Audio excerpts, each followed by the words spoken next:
Prey is directed by Dan Trachtenberg. I'm sorry if I'm not pronouncing that right, and stars Amber Midthunder and among others. And in this story, it is set in the Northern Great Plains in North America in 1719, and is the prequel to the Predator franchise, where a group of warriors called the Comanche warriors are essentially trying to survive from this from the Predator that ends up coming down from space. And I'm not going to go into detail, but if you've seen from the trailers, it's basically up to the main girl, what's her name, Neru, who is trying to essentially protect her tribe from the alien. And along the way, she's also trying to survive from other things that come across that I won't go into detail, but it gets more to it than surviving from just the Predator.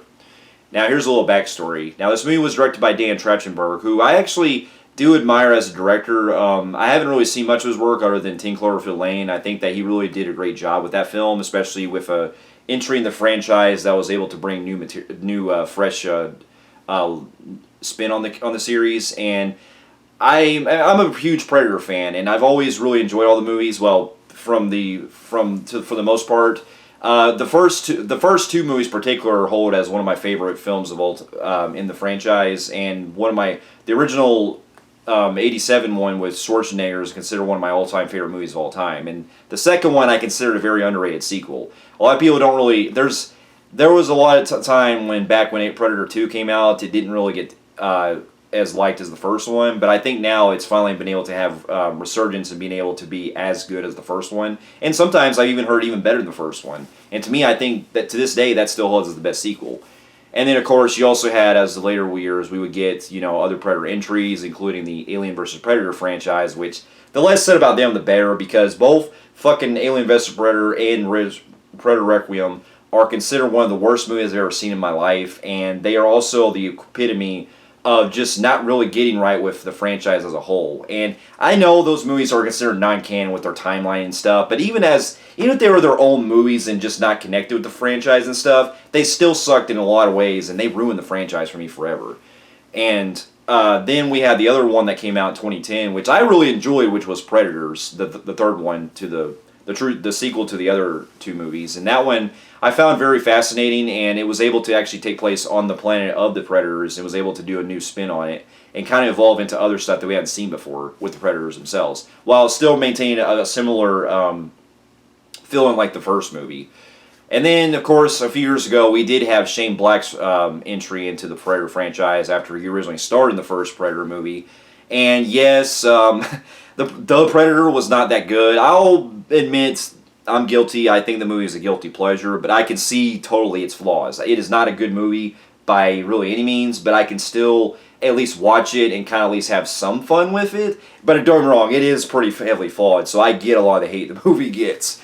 And so, yeah, I can see how with that movie not working out too well, that they probably didn't really know what they were doing after Disney got a hold of the 20th Century brand, 20th Century Fox brand. And so when news was coming out that this movie was going to be going to Hulu, it really kind of made me wish that this movie was released in theaters, because after upon seeing it, I can honestly say that this was definitely a film that surprised me. I mean, now keep in mind, I like the movie, but I think that it is definitely overhyped, and I think it is definitely considered, way too overly rated as being like one of the best sequels since the first movie, or even better than the first movie. I don't consider that in any way, and that's a long shot. But for the most part, I still really like the movie, and I'd say, give or take, it's probably now my fourth favorite of the franchise. Now, to get into my pros, I really got to appreciate the lead girl in this, Amber, what's her name? Amber Midthunder. I thought she really carried the movie pretty well, and I did, for the most part, really enjoy where the character was going with her development in this. Now, there's been some debates about some things that they've written her for in this movie, and I could see some of the things that people can definitely see the issues with, but for me, I think that the way that the movie was able to plan it to where she's essentially trying to survive and kind of use more of her skills for the Predator itself while she's, watching a lot of what happens throughout the movie, I think really plays into gear. And I'm not going to go into detail, but that does come in. That does basically do a whole lot with her character, because in the beginning she really has that kind of feeling where she's not really want to be a warrior herself like her brother, but just more of a hunter and just trying to essentially do what's right for her family and stuff. And so I like that about her, in that she still has some stuff to where, she wants to be like her brother, but she's also trying to do her own thing and trying to just do what's right as the movie goes along. And so I like the way the movie was played out with her journey in this. And then the rest of the movie, the way that the movie was able to get real life Native Americans to play the roles and everything, I thought was really great. I also like the authenticity that they stuck with trying to really put it in like the old times in the 1700s, with the locations and a lot of the clothing that a lot of them had worn and stuff. I thought was pretty stuck to ground, and you could definitely tell that Dan Trachtenberg really did his homework on trying to make it as very authentic as he could. Not necessarily realistic, but just keep it grounded to where it's what you would kind of think in your head in those times and stuff. And it really worked. And that's the other thing I got to appreciate too with the look of the movie. The cinematography in this was mind blowing. This is also another reason why I wish the movie was released in theaters, because the way that the movie was able to have that kind of Revenant kind of look, and also have some pretty areas where it gets very dark and kind of murky and stuff, really blended well with how the Predator works in a lot of those scenes and stuff. And the Predator's design in this, it does have kind of that more retro kind of look to it, where I don't want to say he's it's like one of the earliest Predators that we've probably seen, and I don't really know how to compare the Predator in that what kind of rank he is, because the way that he's trying to essentially use his technology and also fight along with the other characters, I did appreciate that it seemed like it was kind of like an honorable thing where he's trying to essentially, fight the humans but also give them and honor them by essentially trying to be at their kind of level and give them a fair fight for the most part. And so I thought that really worked well, and I really enjoy the way that this Predator was able to mix some other stuff that, not going to go into detail, but let's just say there's some that he uses in this movie that kind of remind me of something straight out of Mortal Kombat. And I'll leave it there, because let's just say this movie gets really fucking bloody and gory, and I was pleasantly surprised about that. I'm a little mixed on it on certain things, because I'll get to my cons later on the CGI. But yes, I thought that the way the Predator was able to, use it to his advantage of what he does with fighting the humans and stuff, and keeping things a lot more into the woods like he's best known for, really kept it in the gear. And I appreciate that we went kind of back into the formula that we got with the first movie again. And so one of the other things I got to really appreciate is I like the whole exploration that we get, where we get to learn some other things about where the tribes, where the Predator kind of has some things that would be into later films that I won't go into detail, but there's a little Easter egg that's in the movie that was actually pretty cool, how they tie it into another Predator film that I really love. So I thought that was pretty neat too.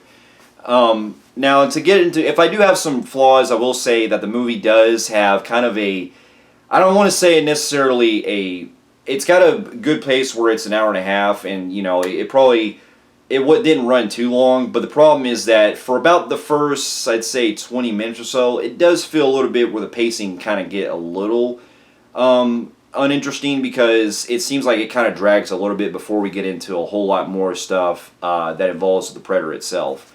And I get it that it's trying to be a lot more build-up and everything, but it really did feel like they could have spruced some things up a little bit more, because while I did like the main character, there's some other characters they could have really fleshed out or gave us a little bit more interesting vibes that I was able to kind of get into more with. Because, not to take away from this movie, but compared to the other films, at least the other films had interesting characters that I still, wanted to see more. And there was stuff that kind of really made it go on a lot better with the pacing. And, especially when you have, Arnold's crew, or even Danny Glover in the second film, or hell, even Adrian Brody in some of the characters in the Predators movie in that one.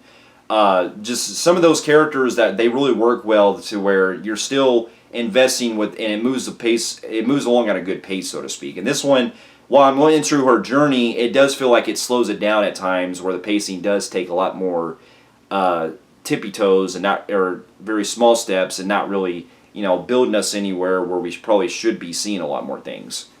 But with that being said, though, there's some other issues I had too, where there is some questionable CGI at times where it does look pretty not so good rendered. It mainly has to do with some scenes that involve with like this bear that comes across, and for the most part, the bear looked fine that the predator fights, but it does look like it's very poorly rendered. And there's some other animals in the film too that when you see it on screen, it looks pretty sci-fi level. So that looked pretty bad at times. But for the most part, the way they were able to blend in with some of the other gore and everything, it did work to its advantage. And I will also say too, there is something that happens toward the end where it did feel like, not going to go into too much detail, but while I do appreciate what the movie was doing with it, it did feel like it was a little too convenient. I can't go into detail, but it just made the stakes a little too low, so to speak, when it got to our climax toward the end of it. On top of that, there is some kind of dialogue choices that the movie does that does feel a little out of place at times, to where, you know, they're speaking in certain characters say a couple lines that do feel kind of out of place for the time period. And it made it seem like it was kind of more, I don't want to say modern, but it felt a little too like, it felt like too much like 2022 dialogue compared to what, you would think of from back in those days. And I know it's saying a lot because you got to think this is involving a predator thing, but if they were kind of going for more authenticity, they could probably either speak in the actual language itself, or they could have, maybe changed it up a bit on some parts. And I hear that actually that does come in handy with the Comanche dub that they actually have, so I might actually give that a chance to watch it if I have the other, whenever I get the opportunity, if I ever get the chance to watch that version of it.